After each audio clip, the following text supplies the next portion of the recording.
5 ka mga balay, lakip usa ka boarding house ang naugdaw human nasunog sa Baluarte, Taguluan, Misamis Oriental.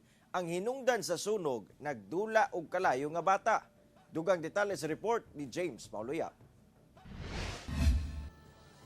Pasado alas 6 sa buntag adlang Domingo, nabulabog ang pipila ka mga residente sa Zone 2A, Barangay Baluarte, Taguluan, Misamis Oriental. Human miulbo ang kalayo sa pipila ka mga kabalayan sa lugar. Dikit-dikit ang mga balay sa palibot ug gama lang kini sa light materials. Nagsumikad kuno ang kalayo sa kilid nga bahin sa panimalay ni Edgar Almendrala. Human adunay bata nga nagdula og kalayo. Namagod ko'y kauban sa kwarto, taga-talakag siya. Kanang nagpanik po to siya ba, iya kong gipukaw siya titi, kanang nagkuan na, kanang nasunog, kay nisinggit among tapad sa kwarto, sunog.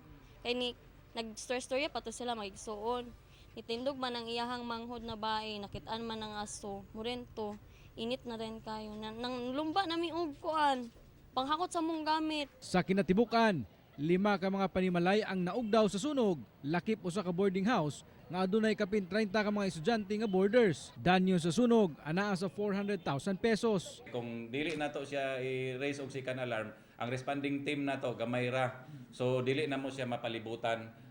Pasalamat mi nga naay mga private establishment dinhi sa Taguluan nga naapod sila fire truck. So natabang gyud siya kay kung wala to namo na raise og second alarm, kung mag-refill nami, wala na gyud siya mopuli. Nang hinaot ang mga apektadong mga estudyante, nga unta matabangan sila sa ilang mga school uniform ug school supplies aron makabalik na sila sa ilang pag-eskwela.